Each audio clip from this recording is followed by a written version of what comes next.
แล้วก็แม่บุญเสนพระเจ้าแดงแม่จันสมณีจักเนี่ยหลังกาดแม่สาวแม่อายเนอะแม่อุ้ยอินรอบสองเนี่ยแม่สีทอนน้องบัวชัยประการน้องเบี้ยวเนี่ยยายพรร้องวัวแดงอยู่ข้างกระแพงแจงวัดแม่พันป่าบงเวียงฝางนะสัมมาเนรเอาลักรอบสองเนาะแม่ขันแก้วป่าแดงเจ้าภาพใหญ่เนอะซุ่มงั้นสืบชะตาแม่ชีกันทเนดงไหลนาวปปเวียงป่าเป้าปลำวัดเด้อปลำวัดขอขานองโบพี่น้องไหลปิ้งแม่จันฟองห้องสิทธิ์เนาะแม่สีมาจากลำปางฟังถึงวันน่ะตุลุง ขอบคุณกูเสงกูสายเนอ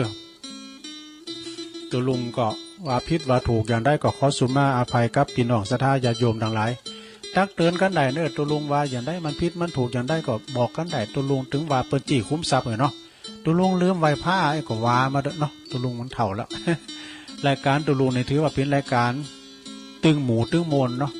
เป็นรายการสวนโลมเนาะหน้าหมูช่วยกันช่วยกันจับประคับประคองไปเอามวลเอางานเนาะมันจะมาสั่งมาสอนกันเนอเนาะเอารายการตั้งรายการอื่นไปมารอถ่าตุลุงนำรายการจากราชธาไปก่อนเนออยู่ดีมีสุขชูคุณชูปู่ชูคนเนอจัตตารโอธรรมาวัฏันติอายุวันโนสุขังปะลัง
ดินแดนถิ่นดงธุรกันดา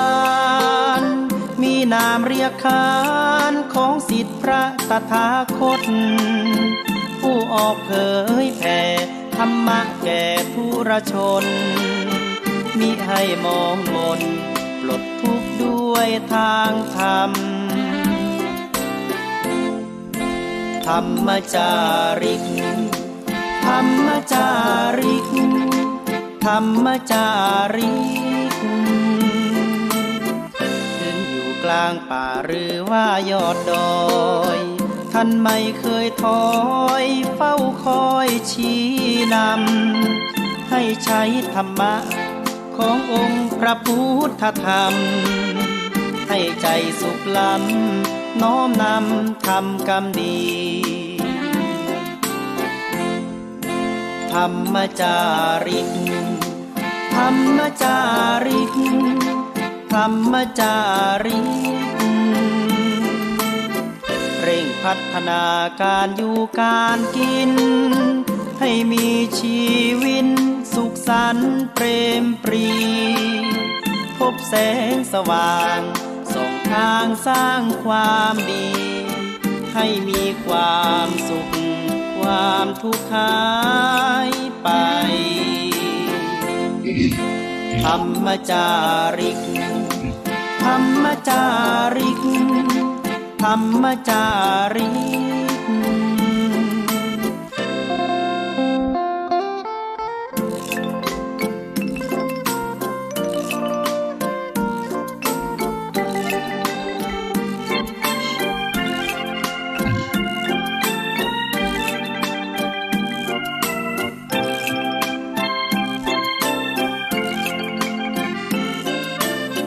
เร่งพัฒนาการอยู่การกิน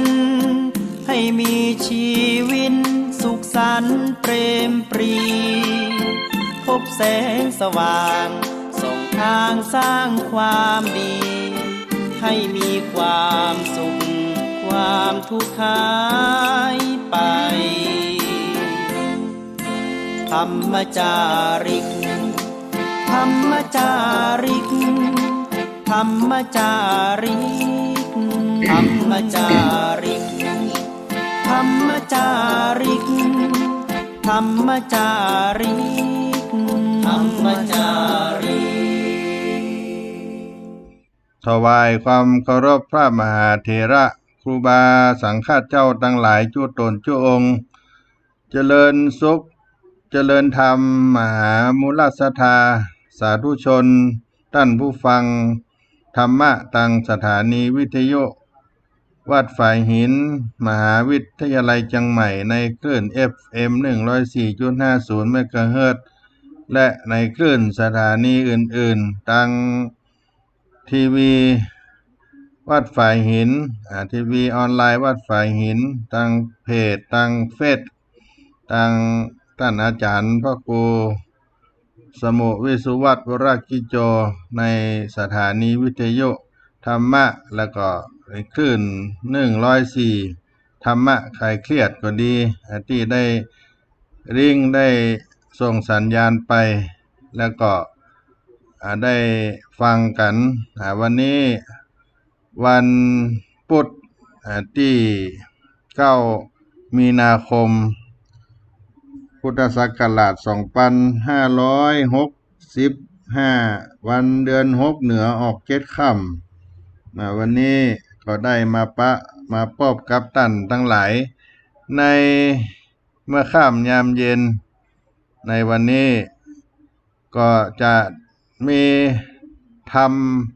มะต่อที่ได้อู้ไปในเรื่องของเมืองไผ่สาลีได้อู้ไปที่ประเทศอินเดียแล้วก็คนล้านนาเฮาก็ได้เอาบทรัตนสูตรมาเป็นมงคลเป็นพระธรรมเทศนาในกัมปีล้านนาที่เขาว่าทำใบลาน หรือว่ากัมปีล้านนาที่เป็นเนื้อเรื่องของพุทธกุลสังฆาโลกมีความเชื่อในพระรัตนตรัยเหมือนเดียวกันในรัตนสูตรซึ่งมีความเชื่อในอานุภาพของพระรัตนตรัยรัตนะสิ่งที่นำมาซึ่งความยินดีเป็นสิ่งที่ให้เกิดความเจริญเหตุนั้นชื่อว่ารัตนะหมายถึงสิ่งที่มีค่าคือสิ่งที่บุคคลทำการสักการะบูชามีค่ามากจ้างน้ำหนักบ่ได้พบหันโดยยากและบ่ใจเป็นของที่สัตว์ต่ำต้อยบริโภคเป็นชื่อของรัตนะความหมายของพระรัตนตรัยที่พระอัฏฐกถาจารย์เพิ่นได้ไว้คือจิตตุปาบาทของสัตว์ย่อมเข้าถึงรัตนะทั้งสามเป็นสรณะเป็นปรายณะคือเครื่องนำทางด้วยความคิดว่าเป็นผู้ที่ขจัดซึ่งภัยยะสัตว์ทั้งหลายโดยทำสัตว์ทั้งหลายให้เป็นไปในประโยชน์เกื้อกูลและถอยกลับจากสิ่งที่บ่เป็นประโยชน์เกื้อกูลเรียกว่าพระพุทธเพราะทำสัตว์ทั้งหลายให้ช่วยข้ามพ้นจากความกันดารหรือพบและให้ความเบาใจแก่สัตว์ทั้งหลายเรียกว่าพระธรรมเพราะธรรมสักการะทั้งหลายแม้จะเป็นของน้อยค่าแต่ผลที่ได้รับกับไพบูลย์อานิสงส์ด้วยอานิสงส์เรียกว่าสังฆรัตนตรัยรัตนะสามเป็นแก้วอันประเสริฐหรือสิ่งล้ำค่าสามประการที่เคารพบูชาสูงสุดของพุทธศาสนิกชนในพระพุทธเจ้าพระพุทธเจ้าเป็นผู้ตรัสรู้เองสอนให้ผู้อื่นได้รู้ตามพระธรรมเป็นคำสอนของพระพุทธเจ้ารักความจริงและก็รักความประพฤตินำมาประพฤติปฏิบัติพระสงฆ์นั้นเป็นหมู่สงฆ์สาวกได้ปฏิบัติตามคำสั่งสอนของพระพุทธเจ้าดังนั้นที่พระพุทธศาสนาจะอุบัติเกิดขึ้นมนุษย์เฮานั้นเมื่อได้ยินเสียงต่างๆเสียงฟ้าห้องฟ้าผ่าเกิดขึ้นเป็นภัยใดๆก็ตามกับตนเองแล้วก็จึงเกิดความหวาดกลัวและต้องการที่เปิ่งและสิ่งต่างๆมาเป็นที่ยึดเหนี่ยวจิตใจให้หายความกลัวเหล่านั้นแม้ปัจจุบันนี้ความเจริญก้าวหน้าไปมากแล้วแต่มนุษย์เฮาก็ยังมีความกลัวอำนาจสิ่งเล่นลับจึงคงแสวงหาสิ่งต่างๆมาเป็นที่เปิ่งและก็ยึดเหนี่ยวในจิตใจเมื่อพระพุทธศาสนาได้อุบัติขึ้นก็ได้สอนให้คนได้ยึดถือเอาพระรัตนตรัยมาเป็นที่เปิ่งที่สรณะมาเป็นที่เปิ่งในตนในตัวแล้วก็พระรัตนตรัยเป็นที่เปิ่งบ่ได้หมายความว่าให้มาเป็นสิ่งที่ปลอบใจหรือรอพระรัตนตรัยบันดาลสิ่งต่างๆมาให้แต่ที่จริงแล้วการยอมรับนับถือพระรัตนตรัยมาเป็นที่เปิ่งนั่นก็หมายถึงผู้เรียนรู้ศึกษานำไปปฏิบัติเป็นการพัฒนาคุณภาพชีวิตของเฮาพัฒนากายวาจาใจพร้อมทางปัญญาจนสามารถพึ่งตนเองและเป็นอิสระจากภัยต่างๆโดยบ่ได้เป็นการอ้อนวอนในอัฏฐกถาคุตกนิกายพุทธปาฐะได้กล่าวว่าพระรัตนตรัยนั้นชื่อว่าสรณะพ่อกำจัดอธิบายไว้บีบทำลายนำออกดับภัยคือความกลัวความสะดุ้งทุกขติความเศร้าหมองด้วยการถึงสรณะนั้นก่อนที่ล้านนาจะยึดถือเอาพระพุทธศาสนาอย่างจริงจังนั่นก็มีการปูชาไหว้ผีบรรพชนบรรพบุรุษผีปู่ผีย่ามาก่อนนับถือกันมาเป็นที่เปิ่งก่อน เมื่อพระพุทธศาสนาก็ได้เข้ามามีอิทธิพลขยายเข้าไปในคนล้านนาไทยของเราก็จึงได้ยอมรับนับถือเอาพระรัตนตรัยมาเป็นที่พึ่งแต่ก็ยังคงเหลือพิธีกรรมเรื่องของผีปู่ผีย่าบรรพชนก็ยังหลงเหลือคือเป็นการเคารพกตัญญูต่อบุพการีชนเมื่อคนล้านนาไทยเฮานับถือเอาพระรัตนตรัยไว้เป็นที่พึ่งก็จึงเกิดความเชื่อในการบูชาพระรัตนตรัยเป็นสิ่งที่สามารถปัดเป่าคลายความทุกข์ภายในจิตใจและก็ได้อานิสงส์ในการสร้างกัมปีทำหรือว่าทำใบลานทำกัมปีคือเป็นคำสอนของพระพุทธศาสนาเป็นคำสอนของพระพุทธเจ้าคือความเคารพบ่ลบหลู่เหยียดหยามเพราะกว่าเป็นป่าประกรรมอัน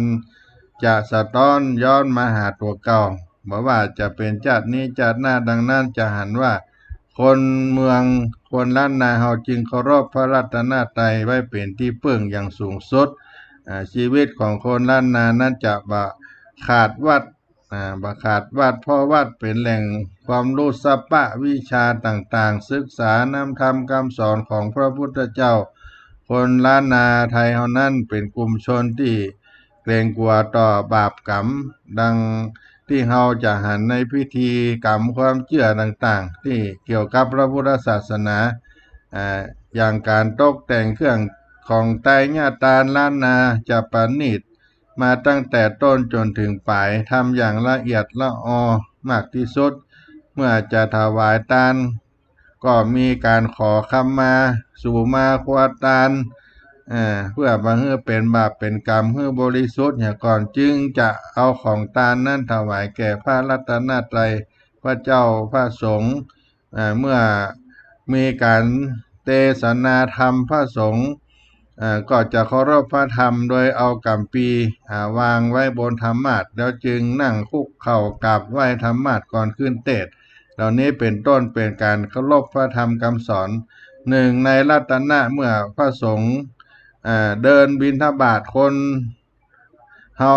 ทั้งหลายโดยเฉพาะล้านนาประเทศเฮานั้นผู้เฒ่าผู้แก่เมื่อจะใส่บาตรก็จะต้องถอดเกิบถอดรองเท้าแล้วก็เดินมาใส่บาตรโดยการเหยียบเงาของพระเจ้าพระสงฆ์ขึ้นรถขึ้นเรือจักรยานยานรถก็จะจอดรอพระสงฆ์ผ่านไปจะมีการขี่ผ่านหรือเดินผ่านพระสงฆ์เดินไปเป็นการเคารพพระสงฆ์พระสงฆ์อาจจะเป็นสมมุติที่สงฆ์แต่คนล้านนาประเทศเฮาก็ให้ความเคารพเป็นว่าเป็นหนึ่งในรัตนะคือสาวกของพระสัมมาสัมพุทธเจ้าผู้เป็นเนื้อนาบุญดังนั้นคนล้านนาก็จึงเป็นกลุ่มชนหนึ่งที่ให้ความเคารพนับถือพระรัตนตรัยอันมีพระพุทธเจ้าพระธรรมพระสงฆ์เป็นอย่างมากเพราะกัมภีร์ในล้านนาเกือบทุกกัมภีร์นั้น จะกล่าวไว้เสมอให้เคารพพระรัตนตรัยและเป็นแก้วดวงประเสริฐแก้วสามประการผู้ใดที่เชื่อเคารพในพระรัตนตรัยก็จะได้ไปเกิดในที่ดีไปสู่ในอบายทั้งสี่ก็คือขึ้นไปสู่ยังสวรรค์ตราบไปถึงนิพพานนั้นเป็นเป้าหมายอันสูงสุดนี่ก็เป็นเรื่องราวกัมปีที่ได้เอานำมามาจากให้พี่น้องได้เทศนาเป็นกัมปีพุทธสังฆาโลกพุทธคุณสังฆาโลกเป็นกัมพีขนาดสั้นเป็นพระธรรมเทศนาที่ใจในงานมงคลเพื่อลดข้อหรือความเลวร้ายที่เกิดขึ้นกับเจ้าจาตาคนล้านนาประเทศก็เชื่อว่ากัมพีธรรมนี้สามารถระงับอันตรายทั้งหลายได้ทั้งปวงได้ตลอดเหตุเพศภัยอุบัติป่าประข้อทั้งหลายที่เกิดจากอำนาจของดวงดาวราหูอำนาจของผู้ผีปีศาจลายทั้งหลายได้ทำพุทธสังฆาโลกก็มีลักษณ์ปฏิหารว่าเมื่อพระมหาอนันตเถรได้ร่ำเรียนเอาเสียงไขว้ก่อเป่าใส่ยังน้ำในบาตรแล้วก็สวดไปทั่วนครใจผีปีศาจจังไรหยาบจ้า กับเคราะห์และอุบัติก้ากาลีอันเป็นของบดีถอยจ้าก็กาดก้อยหายไปพญาที่จังไรเมื่อยไข้แห่งคนน้อยใหญ่ยิงใจก็กลับหายไปบ่จ้าฝนตกลงตัวหน้าดินดานเจ้าเมืองได้สุขใจบานข้ามเจ้าก็ด้วยเตจ้ากุลแห่งพระพุทธเจ้ามาผายโพดจึงได้โป้นทุกชั่วประการและนาอันว่าทำพุทธกุลสังฆาโลกนี่นาประเสริฐดับยังบาปกรรมอันบังเกิดก่อนมาห้ามยังสัพพทุกนาจ้าถอยอันจ้างมาเกิดแก่คนใหญ่น้อยยิงใจลำงับเสียยังโอนทการตั้งหลายอันมัวมืดเพื่อได้ห้ามเสียยังภัยอันล่างเลิศอันนี้ก็เป็นปาฏิหาริย์ในธรรมพุทธคุณสังฆาโลกอัตมาภาพก็จะได้เอาพระธรรมเทศนามาไขอย่าให้ญาติโยมทั้งหลายได้สดับรับฟังเป็นมังกรละในเมื่อค่ำยามเย็นในวันนี้เนาะก่อนที่จะได้รับฟังพระธรรมเทศนาก็ได้นอบน้อมไหว้พระรัตนตรัยก่อนเนาะอะระหังสัมมาสัมพุทโธภควาพุทธังภควันตังอภิวาเทมิสวากขาโต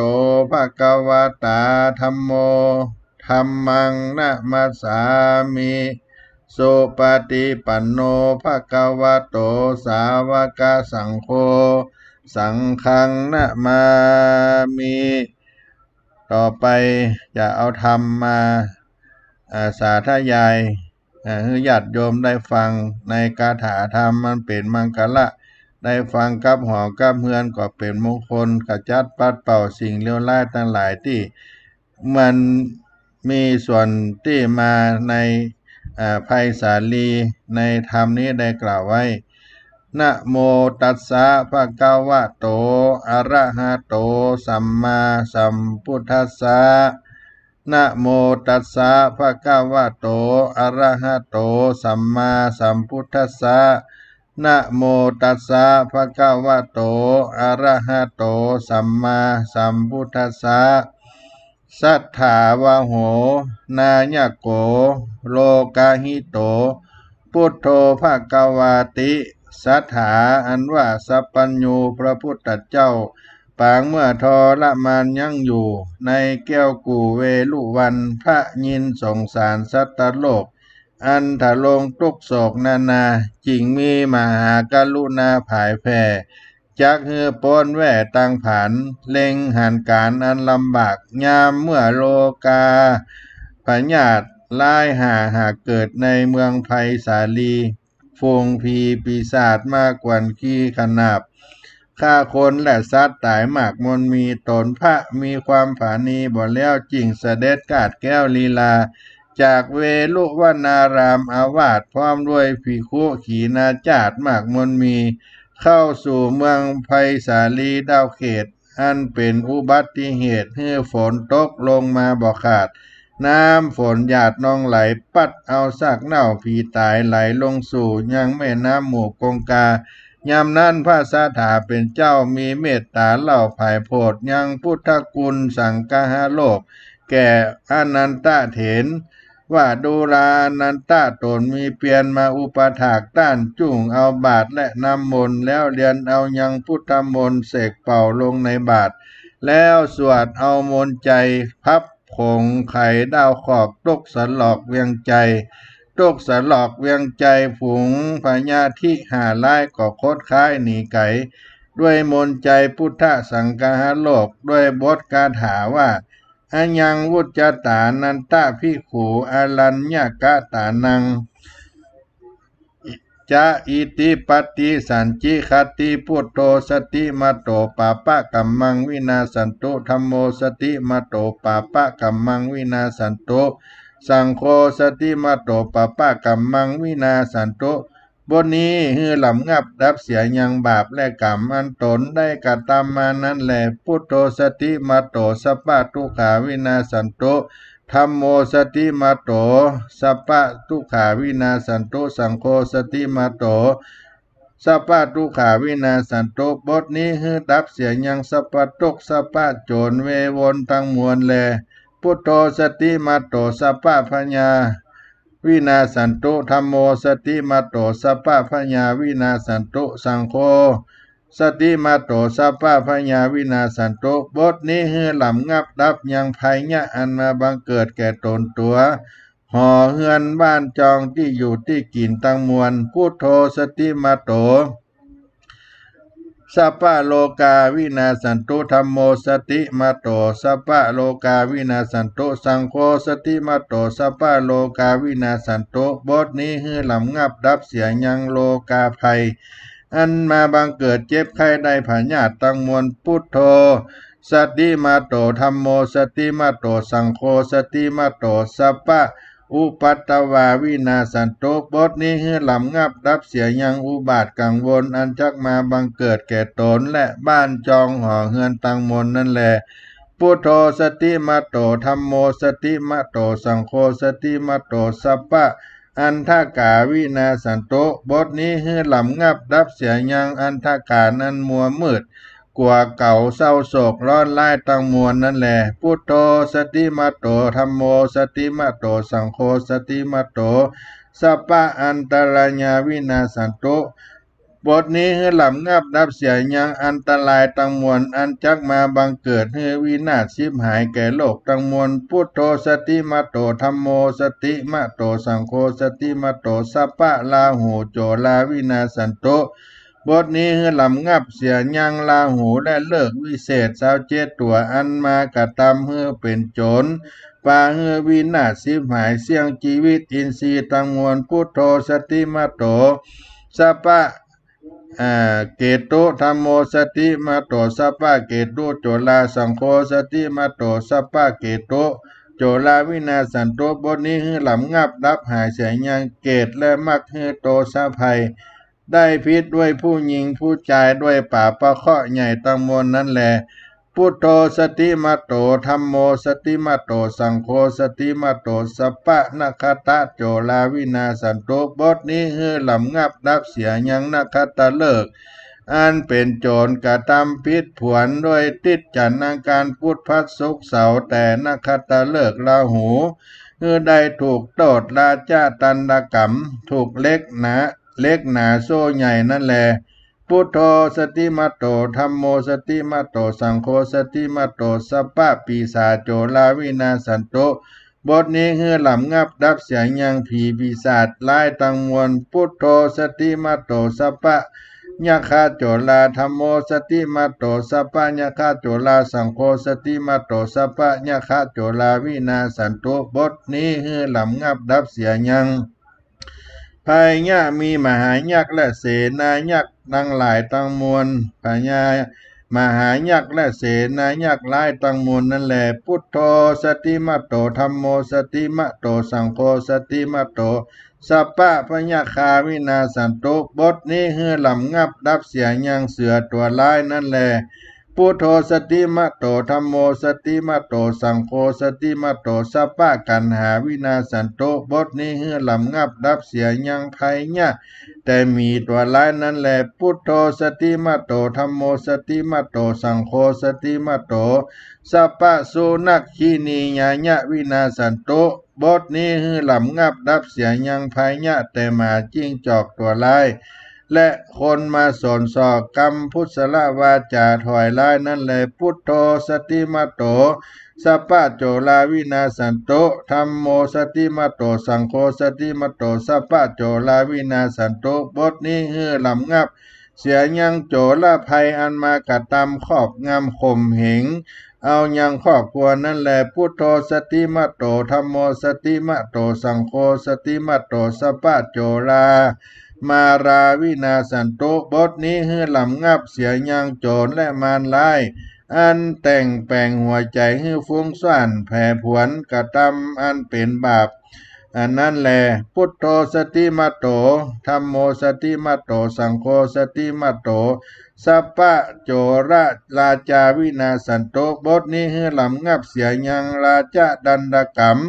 แต่เต้าพญาเสนาอามาตย์ อันมาครอบงำกำจัดเนื้อวินาศสิบหายนั่นแหละพุทโธสติมัตโตธัมโมสติมัตโตสังโฆสติมัตโตสัพพะมนุสสะโจลาวินาสันตุบทนี้คือลำงับดับเสียยังคนผู้ร้ายอันมากระทำโตสะเบียดเบียนเอาเข้าของชีพหายนั่นแหละพุทโธสติมัตโตธัมโมสติมัตโตสังโฆสติมัตโตสัพพะตันดาวินาสันตุบทนี้คือลำงับดับเสียยังไม่ค้อนก้อนดินโซ่เล็กอันเป็นเครื่องขังตั้งมวลนั่นแหละพุทโธสติมัตโตธัมโมสติมัตโตสังโฆสติมัตโตสัพพะกุลังวินาสันตุบทนี้คือลำงับดับเสียยังค้อนก้อมและค้อนยาวเปล่าเปิบและคือเป็นไพยะนั่นแหละพุทโธสติมัตโตธัมโมสติมัตโตสังโฆสติมัตโตสัพพะโตสะโจลาวินาสันตุบทนี้คือลำงับเสียยังโตสะลายอุบาทลายและไพยะตังมวลพุทโธสติมัตโตธัมโมสติมัตโตสังโฆสติมัตโตสัพพะโมหะโจลาวินาสันตุบทนี้คือลำงับเสียยังโมหะขี้โคตรตัวร้ายโมหะโลภเอาเป็นโตตั้งมวลนั่นแหละพุทโธสติมัตโตธัมโมสติมัตโตสังโฆสติมัตโตสัพพะตัณหาวินาสันตุบทนี้คือลำงับดับเสียยังตัณหาโลภร้ายกล้าขนองปองเอาของต้านโลภร้ายลักเอาด้วยโลภะตัณหาตั้งมวลแลพุทโธสติมัตโตธัมโมสติมัตโตสังโฆสติมัตโตสัพพะอาวุธาวินาสันโตบทนี้คือลำงับดับเสียยังอาวุธอันเป็นเครื่องฆ่าเบียดเบียนและคนและสัตว์นั่นแหละพุทโธสติมัตโตธัมโมสติมัตโตสังโฆสติมัตโตสัพพะทโนวินาสันโตบทนี้คือลำงับดับเสียยังทโนหน้าไม้ปืนใหญ่หมอกนาดกลางกงปืนยาตั้งมวลนั่นแหละพุทโธสติมัตโตธัมโมสติมัตโตสังโฆสติมัตโตอักขิโตวินาสันโตบทนี้คือลำงับดับเสียยังไฟร้ายลมร้ายอันจักมาบังเกิดผากฏแก่โลกคือกองไฟ6ประการอันบุบุญอันหนึ่งบุแผ่นดินบุบุญออกแผ่นดินมากำจัดสัตว์ทั้งหลายในโลกอันหนึ่งม้างแผ่นดินออกมากำจัดสัตว์ทั้งหลายในโลกอันหนึ่งม้างดินออกมาม้างแผ่นดินออกมาอันหนึ่งม้างไม้ออกมาอันหนึ่งลมแล้วบังเกิดเพื่อเป็นไฟออกมาอันหนึ่งไฟอันเกิดแต่พระอาทิตย์มากำจัดเสียยังสัตว์โลกน้อยใหญ่ตั้งมวลเพื่อชิบหายพุทโธสติมัตโตธัมโมสติมัตโตสังโฆสติมัตโตสัพพะวาสีวินาสันโตบทนี้ลำงับยังดาบมีดซุยอันเป็นเครื่องร้ายตั้งมวลพุทโธสติมัตโตธัมโมสติมัตโตสังโฆสติมัตโตสัพพะสัตถุวินาสันโตบทนี้ลำงับดับภัยยังสัตตะดิลฉานตัวหยาบเสียร้ายมีร้ายจ้างร้ายม้าร้ายงัวร้ายควายร้ายหมูหมาร้ายพงพายสัตว์อันมีพิษร้ายเครื่องคาบตั้งมวลลำงับไปตั้งมวลพุทโธสติมัตโตธัมโมสติมัตโตสังโฆสติมัตโตสัพพะนากาสัพพะลาจโตวาวินาสันโตบทนี้ก็คือลำงับเสียยังนาคตัวร้ายอันมากระทำร้ายให้เกิดภัยยะตั้งมวลลำงับยังโจรภัยลาจภัยคือภัยยะโซเล็กหอกดาบผีวิสาทโพงพายค้อนและบ่วงบาท5ประการต่างๆนั่นก็ได้ลำงับกับหายไปด้วยพุทธกุลใจตังคาถาได้กล่าวมานะโมพุทธัสสะนะโมธัมมัสสะนะโมสังคัสสะนะโมพุทธัสสะปัญจสตะสหัสสะพรหมเสนามหาปริวารัญญสุขิตาภวันตุเตสัมพุทธัสสะอุปัตตวาสัพพะปาปาสัพพะปาลาสัพพะพญาสัพพะโลกาวินาสันตุพุทธะเตเจนะธัมมะเตเจนะสังฆะเตเจนะสัพพะทุกขาปะมุญจันตุสุขิตาหุนตุสัพพะตาเอวังพุทธังสลันตานังธัมมังสังฆัญจาภิกขโว พะยังวาสัมพิตตังวาโลมะหังโสวาโสนาเหสติติอรหังสัมมาสัมพุทโธภควาอิติปิโสภควาอรหังสัมมาสัมพุทโธภควา อะระหังสัมมาสัมพุทโธภควาอิติปิโสภควาอะระหังสัมมาสัมพุทโธภควาสวากขาโตภควตาธัมโมธัมมังนะมัสสามิสุปฏิปันโนภควโตสาวกสังโฆสังฆังนะมามิอันนี้เป็นบทพุทธคุณทั้งสามเพื่อได้กำจัดปัดเป่าเสียงยังภัยยะทั้งหลายทั้งมวลอันมีรัตนคุณพุทธคุณทั้งสามประการมีเป็นต้นว่าอิติปิโสภะคะวาอะระหังสัมมาสัมพุทโธวิจาจรณะสัมปันโนสุขโตโลกาวิตูอนุตตโรปุริสาธัมมัสสารถิสถาเทวมนุสสานังพุทโธภะคะวาติสวากขาโตภะคะวตาธัมโมสันติทิโกอากาลิโกเอหิปัสสิโกโอปันนายิโกปัจจตังเวทิตาโพวิญโยหิติสุปฏิปันโนภะคะวะโตสาวกสังโฆอุจุปฏิปันโนภะคะวะโตสาวกสังโฆญาญาปฏิปันโนภะคะวะโตสาวกสังโฆสามิจิปฏิปันโนภะคะวะโตสาวกสังโฆญาติตังจัตตาลิปุริสาโยกานิอัฏฐปุริสาปุกลาเอสาภะคะวะโตสาวกสังโฆอะหุนายโยปะหุนายโยตักขินายโยอัญจลีกรณิโยอนุตตรังปุญญเขตังโลกัสสาติลาจาโตวาโจลาโตวามนุสสาโตวาอมนุสสาโตวาอากิโตวาอุตตกะโตวาปิสาจาโตวาขานุกะโตวากันดกะโตวานาคตาโตวาจานาปตาโลกะโตวาอัสสธัมมะโตวาอสันติทิโตวาอาสาปุริสาโตวาจันดาหัติอัสสามิกาโกนากุกุละอหิวิชิกามณิสัพพติปิอัจฉตาลัสสะสุกาลามหิสัญญคาลคะสาติหินานาพญาโตวานานาโรกะโตวานานาอุปัตตวะโตวาละขังกัหันโตยันตนนิมิตตังอวมังกลัญจโยจามนาโปสกุณัสสะโตปะปะกะโหตุโสปินังอกันตังพุทธานุภาเวนะวินาสเมนตุยันตนิมิตตังอวะมังกลัญจโยจามนาโปสกุณสสะโตปาปะกะโหตุสุปินังอกันตังธรรมานุภาเวนะวินาสเมนตุยันตนิมิตตังอวะมังกลัญจโยจามนาโปสกุณสสะโตปาปะกะโหตุสุปินังอกันตังสังฆานุภาเวนะวินาสเมนตุทุกขปัตตาจนิทุกขาพญปัตตาจนิพญาโสกปัตตาจนิโสกาหนตุสัพเพปิปานิโนเอตาวตาจะอัมหิหิสัมปตังปุญญสัมปตังสัพเพเทวานุโมตันตุสัพพะสัมปติสิทธิญาตานังตาตันตุสัทธายะสีลังละขันตุสัพพตาภาวนาภิลตาหนตุกัจจันตุเตวตากตาสเปพุทธาวลปตาปเจกานันจะยังพลังอรหันตานันจะเตเจนะระขันปันธามิสัพพโสสักกัตตัวพุทธรัตนังโอสะถังอุตตมังวลังหิตังเตวะมนุสสานังพุทธเตเจนะโสตินานะสันตุปตวาสัพเพทุกขาวูปัสสะเมนตุเตสักกัตตัวธรรมรัตนังโอสะถังอุตตมังวลังปะลิลาหู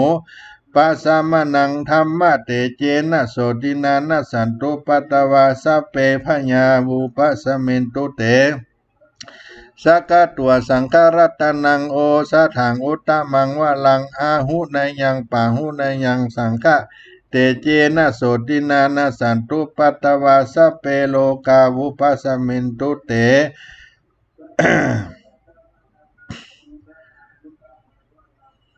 ฮิเลโอตตปปะสัมปันนาสุกาธรรมาสมาหิตาสันโตสัพพุริสาโลเกเตวะธรรมติวุจเลสันติปะขาอาปัตตนาสันติปาตาอวัญจนามาตาปิตาจานิขันตาจาติเวตังปฏิกมะอโลกญาปละมาลาภาสันตุถีปละมังทานังวิสาสาปละมายาติ นิพพานังปาละมังสุขังอาตานาติญะสุตังสุวรรณพรหมสุวรรณพรหมมันตานาโสตลังมหิติกามนัสสะเจวะนิคามิตวพรหมจารังอาเตสัญญงอินตาตโยจะเตโวพรหมโลเกปราปัจจะไมหังสัจจายะปุญญามิปะละยันตุสัพพตามหากาลุนิโกนาโถหิตายะสัพปะปานินังปุเรตัวปาลมีสัพพะปะโตสัมโพธิมุตตมังเอเตนะสัจจาวเจนะโหตุเตจยะมังคะลังพุทโธมังคละสัมพุทโธสัมพุทโธติปตุตตโมพุทธมังคละมากัมมะสปะทุขาปมุญจเลธัมโมมังคละสัมพุทโธกัมพีโลตุตตโสอนุงธัมมะมังคละมากัมมาสปะพญาปมุญจเลสังโฆมังคละสัมพุทโธตักขินโยอนุตตโรสังฆมังคละมากัมมะสปะโล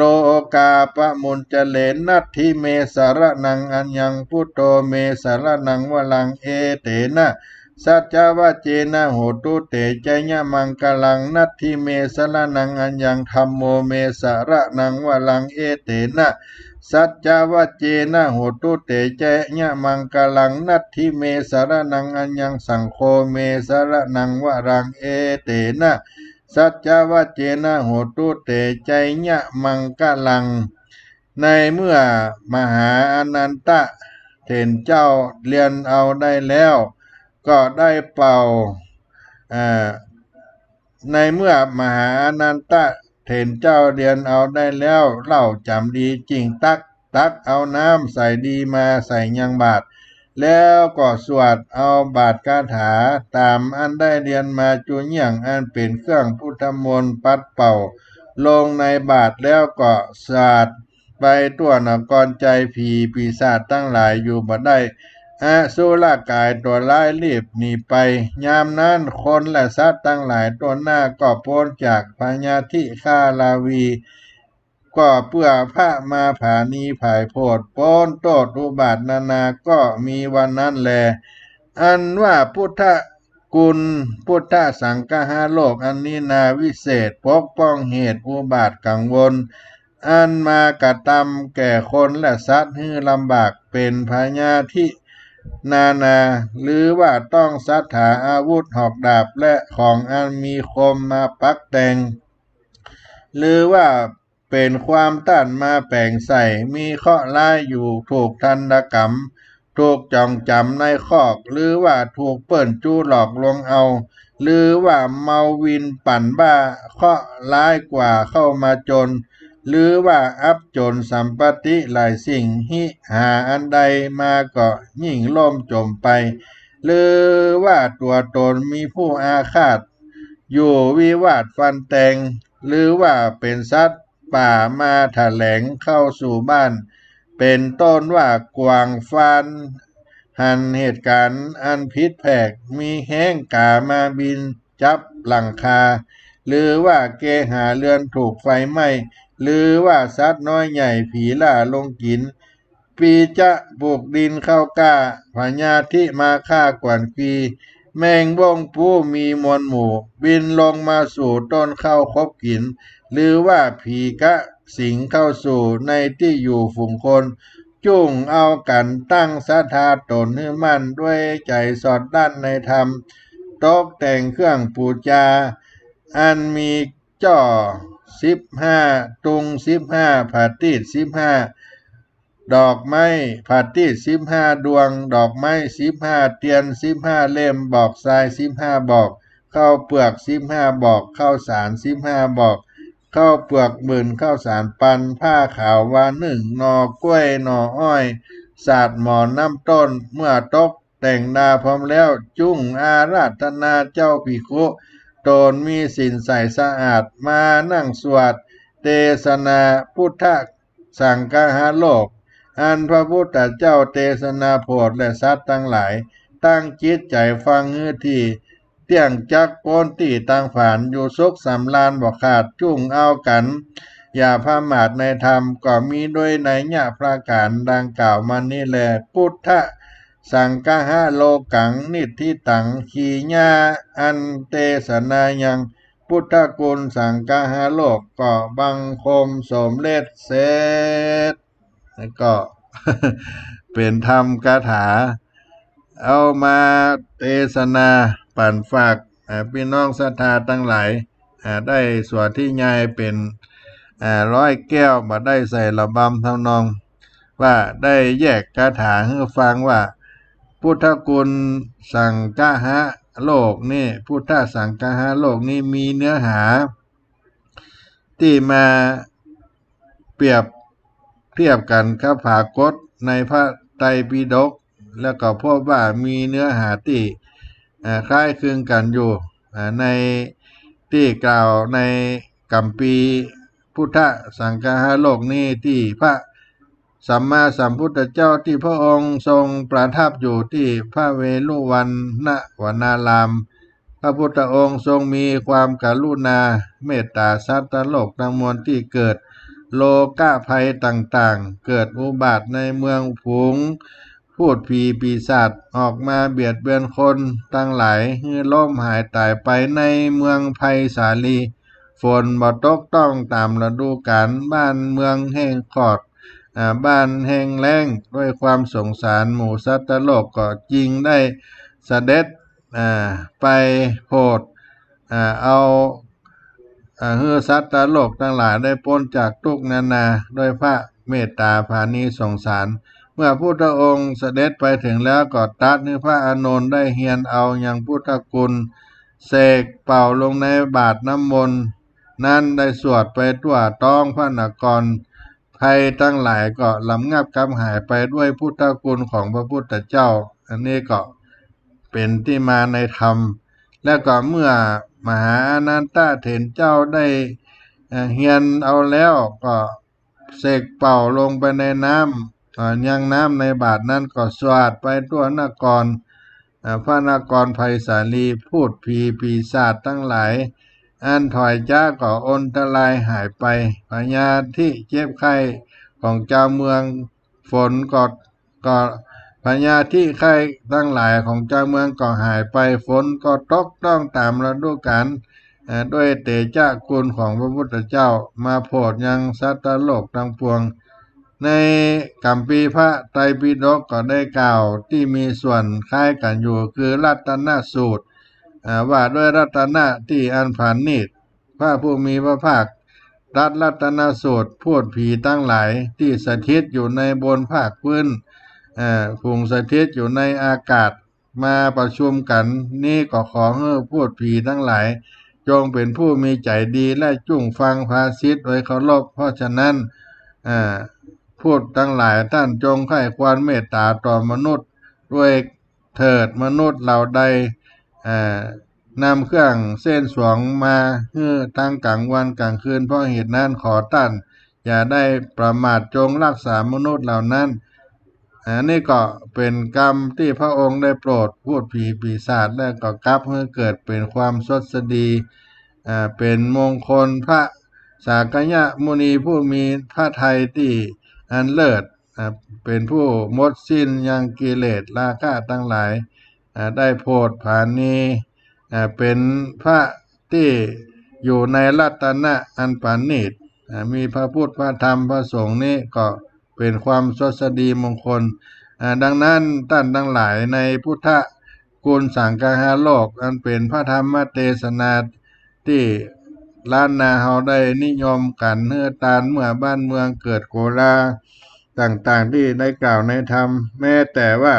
เป็นอุบัติภัยพยาธิต่างๆหิบ่มาก้าบ่ขึ้นก็ดีเหล่านี้ก็ยังสามารถเอามาถวายปูชาแปลงเครื่องสักการะก็จะเกิดความสดสดีมีสุขได้ก็จะหันว่าอานุภาพของพระรัตนตรัยนี่เป็นสิ่งที่เป็นมงคลทำให้เกิดความสุขสดสดีแก่เฮาท่านทั้งหลายเป็น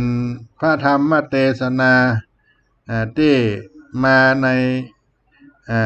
กัมปีล้านนาที่ได้กล่าวคล้ายกันในเมืองไผ่สาลีที่มหาอนันตเถรเจ้าและนักปราชญ์โบราณอาจารย์ล้านนา เฮาในอดีตเปิ้นก็ใส่บทพุทธมนต์ที่อันเป็นมังกละนั้นเข้าไปก็เป็นธรรมมงคลที่ได้เทศนาภายโพดให้คนได้อยู่เย็นเป็นสุขอาตมาภาพก็ได้นำเอามาปั่นมาฝากพี่น้องศรัทธาสาธุชนทั้งหลายเพื่อถือว่าเป็นมังกละเนาะเป็นมังกละที่เฮาท่านทั้งหลายได้ฟังได้ยินแล้วก็เกิดความสดสดีต่อเนื่องมาจากวัน2 วันก่อนที่ได้มาอู้ถึงรัตนสูตรที่เป็นพระสูตรที่ปราบภัยทั้ง3ประการที่เมืองไผ่สาลีแล้วก็คนล้านนาของเฮานั้นก็มีพระธรรมเทศนานี้มีเนื้อหาสาระก็เป็นดังที่พระพุทธเจ้าได้ไปโปรดในไผ่สาลีก็นำเอามาสอดแท้ยายให้เป็นมังกละเป็นรัตนสูตรมงคลพุทธสังฆหาโลกก็คือการสงเคราะห์ให้ได้อยู่เย็นเป็นสุขก็เป็นสิ่งที่มาแต่โบราณอาจารย์อาตมาภาพในนามของคณะสงฆ์วัดศรีโสดาพระอารามหลวงก็ได้นำเอามาปั่นมาฝากพี่น้องศรัทธาสาธุชนทั้งหลายเพื่อเกิดเป็นความมิ่งมงคลในบ้านในหอในเฮือนได้เปิดฟังในที่ทำงานสถานที่บ้านเฮือนอยู่ที่ใดก็เป็นมงคลที่นั่นเพราะเป็นกรรมสอนของพระพุทธเจ้าเป็นคาถาของพระพุทธเจ้าที่ได้กำจัดภัยเนี่ยตั้งหลายมาแต่ในอดีตเกิดรูปพิฆาภัยภัยเข้ายากหมากแพงอมนุษย์ภัยที่มาจากพวกอมนุษย์พูดผีปีศาจทั้งหลายพญาที่ภัยที่เกิดจากโลกาพญาที่ระบาดเกิดขึ้นที่บ่ได้เกิดมีก็ลำงับกำหายไปวันนี้รายการเสียงธรรมพระธรรมจาริกวัดศรีโสดาอาตมาภาพก็นำเอามาฝากมาปั่นพี่น้องศรัทธาทั้งหลายได้เป็นมิ่งมงคลกับตนกับตัวพี่น้องศรัทธาทั้งหลายไว้ไปเป็นของฝากปันในวันพุธเดือน6เหนือคืน7ค่ำวันพรุ่งนี้ก็จะเป็นวันพระวันศีลเดือน6ออก8ค่ำก็ได้ประพฤติปฏิบัติกันไปได้ฟังน้ำฟังธรรมกันเมื่อค่ำยามเย็นวันนี้ก็ขอให้เกิดเป็นมังกละครับพี่น้องศรัทธาเอาตั้งหลายชู้ผู้ในคนจะได้อยู่เย็นเป็นสุขกันทั่วหน้าขอให้ได้เป็นมังกละเป็นปฏิพรให้ท่านทั้งหลายได้รับเอาพุทธมนต์มังกละอันเป็นกรรมคาถาแห่งพระพุทธเจ้าเข้าสู่บ้านสู่จองสู่หอสู่เงินท่านเป็นสิริมงคลวันนี้อาตมาภาพก็จะได้ขอล่ำลาสาธุชนเฮาท่านทั้งหลายไปด้วยถึงจบเวลาวันนี้ก็เป็นวันที่ทางวัดศรีโสดาได้มอบประกาศนียบัตรให้กับนักเรียนได้ผ่านพ้นไปแถมสี่วันแล้วนี่แล้วก็แถมบางทีเดือนก็จะเข้าสู่เดือนปีใหม่เข้าสู่น้ำฟ้าสายฝนใกล้เข้าพรรษาก็จะมีการบวชสามเณรภาคฤดูร้อนบวชพระภิกษุสามเณรที่จะเรียนศึกษาต่อกันเป็นปีไปก็อนุโมทนากับผู้ท่านที่ได้สนับสนุนการงานวัดศรีโสดางานพระธรรมจาริก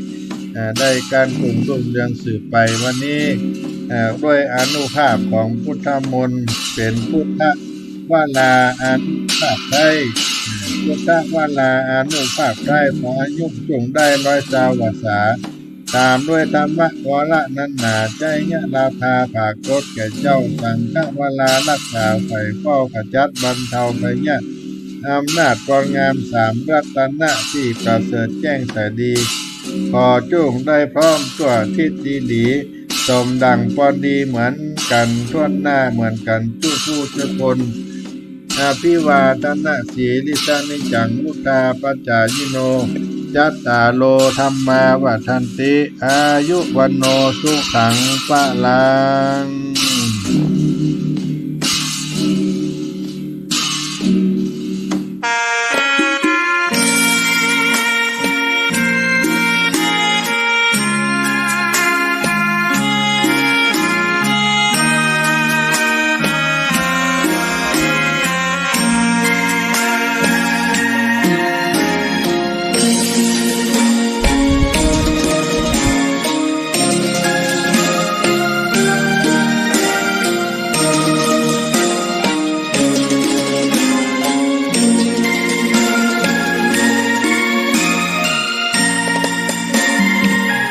ดอกบัวดอกหนึ่ง